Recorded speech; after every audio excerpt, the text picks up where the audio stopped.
भैया जिंदाबाद जिंदाबाद जिंदाबाद। राजेंद्र भैया जिंदाबाद जिंदाबाद जिंदाबाद। आरी छाप जिंदाबाद जिंदाबाद जिंदाबाद। आरी छाप जिंदाबाद।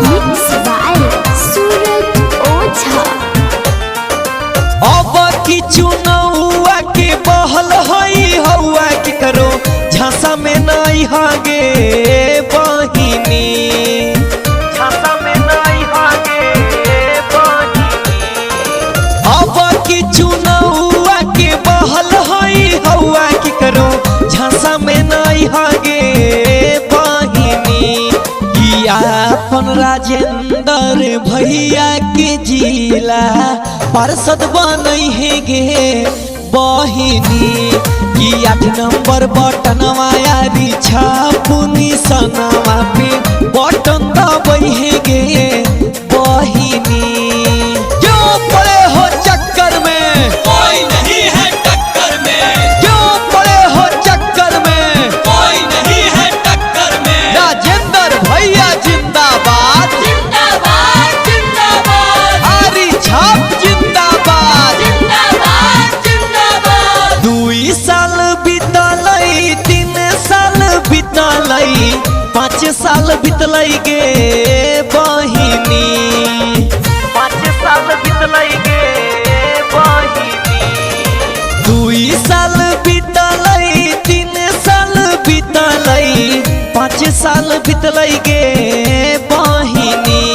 की बाके बाजार दक्षिणी क्षेत्र 28 में विकास हवन भेलै गे बहिनी।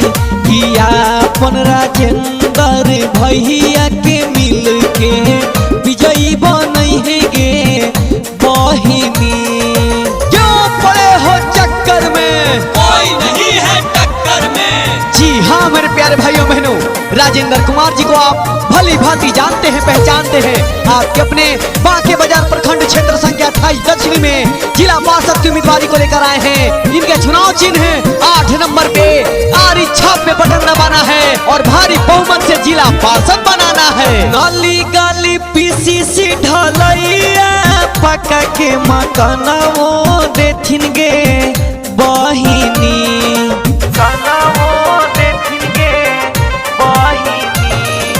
नली गली पीसीसी ढलैया पका के मकानियों देथिन गे बहिनी।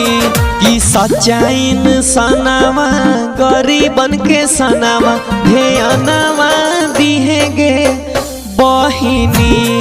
की 8 नंबर बटनवा यारी छापुनी सनावा पे बटन दबई है गे बहिनी। अब की चुनावा के बहल हई हवा के करो झांसा में नहीं है गे बहिनी। किया अपन राजेंद्र भैया के जिला पार्षद बनई है गे बहिनी।